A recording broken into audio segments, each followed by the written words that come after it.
Hello and welcome.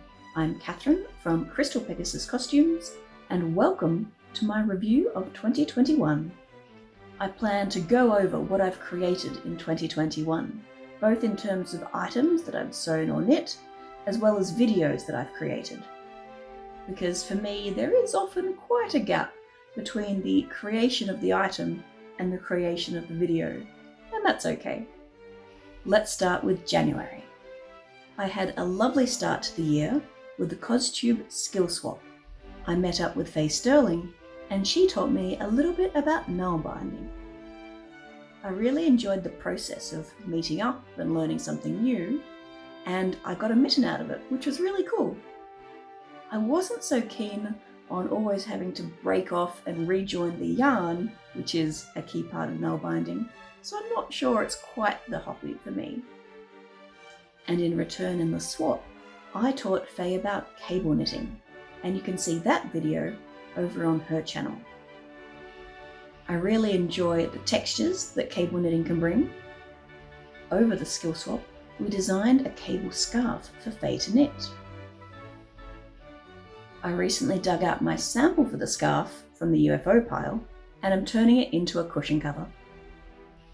Also in January was a brief video on my rosy cotton hobbit outfit. Part of that outfit was my hobbit stays, which had its own video in February. I was really thrilled with how the stays came out, and I'm sure I'll get lots of use for them for many years to come. Also in the rosy cotton video, we saw the quilted petticoat and the embroidered apron and fichu. I did film the process of creating these, and hopefully next year I'll get out the videos about them.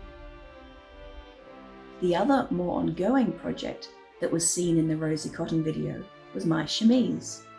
The one shown there was a wearable mock-up, entirely machine-made. Since then, I created a smocking sampler on some hand-pleated gingham,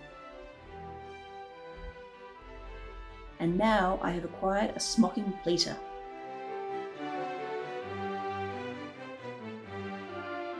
And with my 2021 DeVere Yarns Advent Calendar, I have been making a chemise sampler.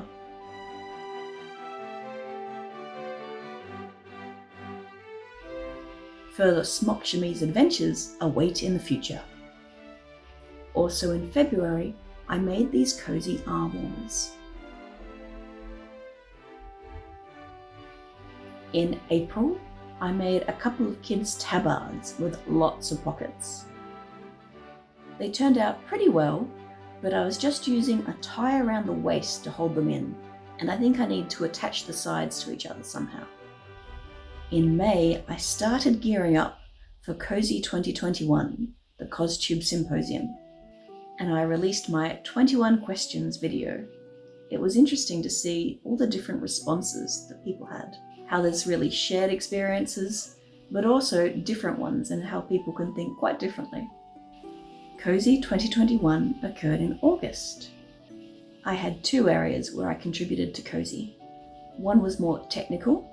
Being a symposium, I thought that would be a good place to do that video. And it looked at pattern matching for corsets and bodices. In that video, I showed 4 projects that involved pattern matching in different ways. 2 pre-existing projects, my hobbit stays and a black and white bodice, as well as 2 corsets that I made specifically for the video. The Japanese fish underbust, which is something I'd been hoping to make for a long time, and I'd had that fabric squirreled away, as well as the silk and cotton underbust. Also out of that silk cotton fabric, I made a delightful petticoat and a little shawl.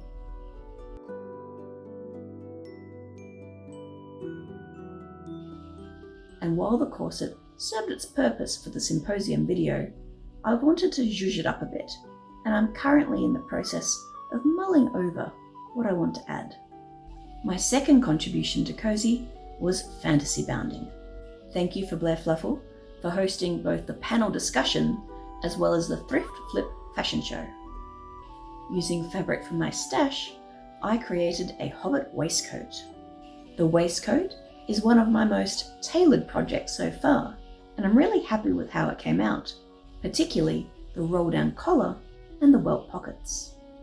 Over September to November, I released the final 3 videos in my Acadian Shepherdess series. The petticoat, the stomacher, and the gown.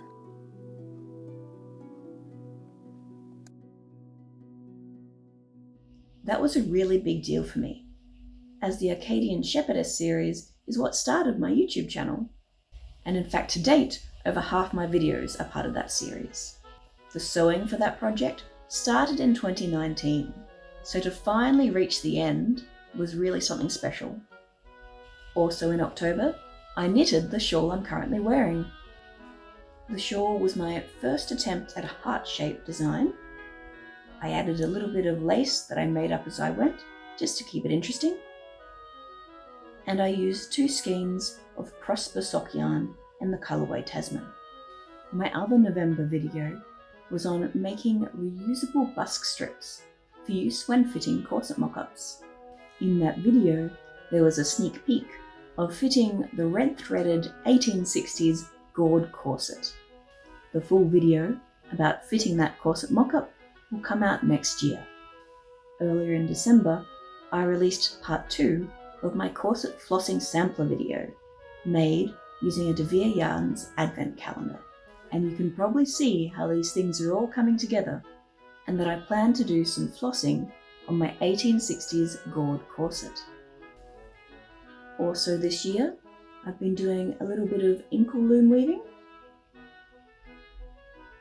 and I've just finished knitting a fitted dress. I used Silver Lining by Jen Steingass as the colourwork base.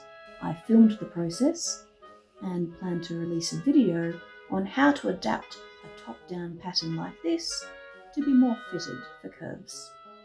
So thinking ahead to 2022, as well as the gored corset, I also intend to make other 1860s items, including a hoop skirt, petticoats, down. We'll see how the future goes. And my other very exciting project will be making my wedding gown. So thank you very much for joining me today for this chatty reminiscence of 2021. I wish you all the best and a very happy 2022.